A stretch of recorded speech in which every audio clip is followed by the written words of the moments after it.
Today, I'd like to talk about our greatest longing. Does anybody have any idea what that might be? A human being's greatest longing. What's that? Connection might be one. Love and be loved. Remembering things. Maybe it's the mystery of life.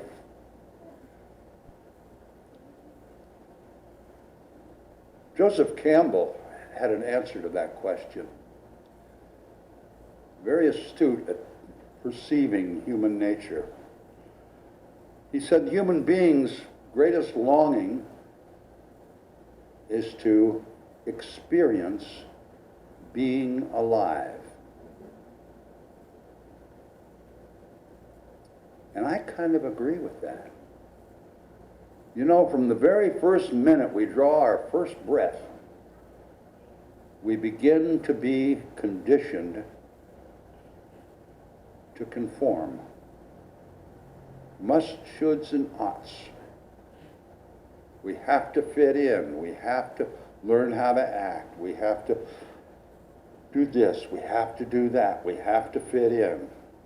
Even when we go to school, we're not taught so much to think, we're taught what to think. We're given the data that society wants us to know. We're expected to behave in a way that society deems appropriate.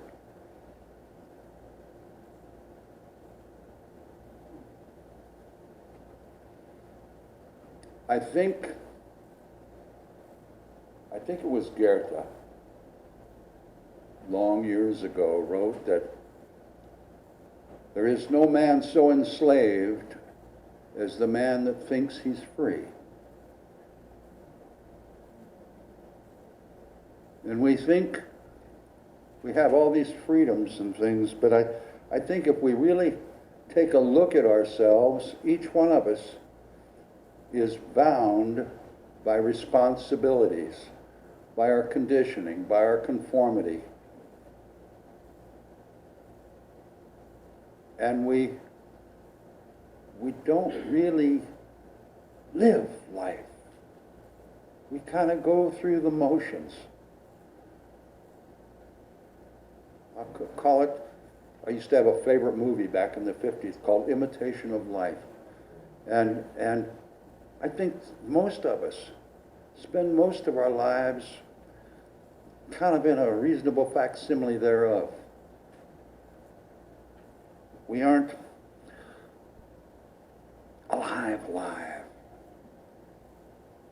And I think one of the things that can prevent us from experiencing being alive is fear. We're afraid to not conform to what we should, must, and ought do. We're afraid of the unknown. So we just stay in our little comfortable place. I'll give you some examples. Why do you think they sell so many roller coaster rides? It's because once you get on it, you have this fear, but you can't get off. And time alone transforms you and it gets you beyond, transcends the fear. And all of a sudden, you have this rush because you transcended this god-awful, fearful experience. And all of a sudden, you're alive. Skydiving, the same thing. I used to drop paratroopers in the Air Force. I was a loadmaster on 130s. I dropped thousands and thousands of paratroopers. I never had the nerve to jump out of that airplane myself, but I dropped them out the doors. Bungee jumping, same thing. I can't imagine doing that. However, I remember years ago when I used to rodeo, I'd be sitting on top of that horse or that bull in the chute, and for a split second, I thought I was going to throw up. I mean, but the minute that gate opened, all of a sudden, the fear was transcended.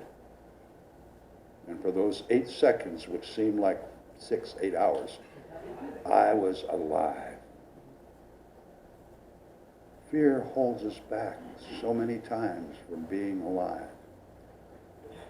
The older we get, I don't think we need the thrill so much. Sometimes it's just taking a little step out of the ordinary. I was cleaning out my garage the last couple of weeks, and I got a lot of stuff to clean out. I came across my golf clubs. I haven't used golf clubs in about 8 or 10 years. I was just going to get rid of them. You know, maybe I ought to play just one more time. Just should. No matter how bad the back aches and all that stuff. Just ought to transcend the fear of playing 18 holes of golf.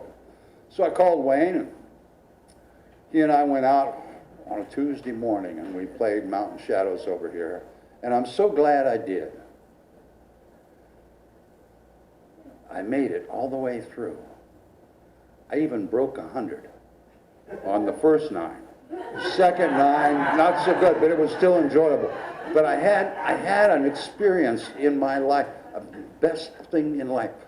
3rd or 4th hole, it was a little par 3, I forget which one it was, Wayne, but I missed having a hole-in-one by 7 strokes.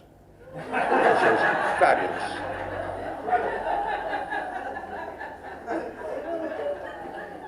It was 10, okay.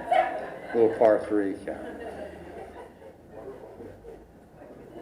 Just step beyond the fear, and that's not an easy task sometimes. But that fear keeps us from being alive. I was listening to Jean Houston. She was speaking at a environmental climate change conference in San Francisco.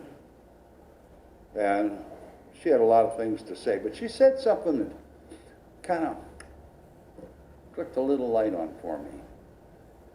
She said, you know, we all live in this universe. We all live in this world. She said, maybe we ought to change that perspective around a little bit. What if we thought of it as the universe lives through us? That changes a lot of things. Changes a lot of things. All of a sudden, if the universe is living through us, there's a whole different kind of harmony. The universe doesn't have fear, just we do. And I think sometimes us people, humans, feel that we are the fundamental hinge-pin and basis for all of creation. The whole world was created for us. And yet, we are the only species that I'm aware of, I could be wrong, that kills ourselves and others more than any other species, consumes 1,000 times more than any of us really need, and will do all kinds of horrible things for profit. Us supreme beings, us foundation for all of creation, we're one of the newest species in this universe. Maybe we could look at things a little differently if we let the universe live through us.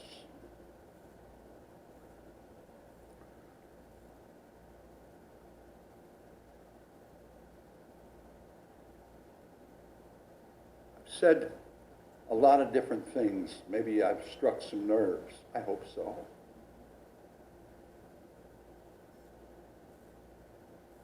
I'd like to close up talking a little bit about something I read from Thich Nhat Hanh.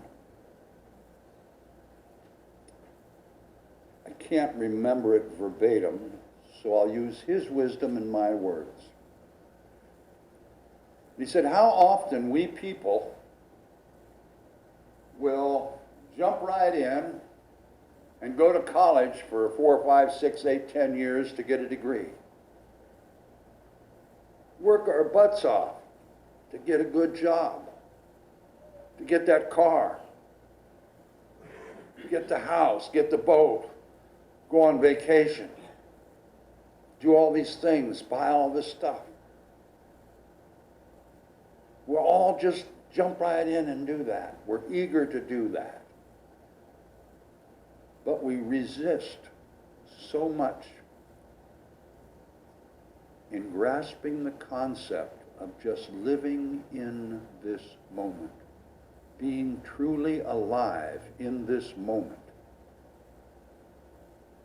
This moment is all we really have an opportunity to live in.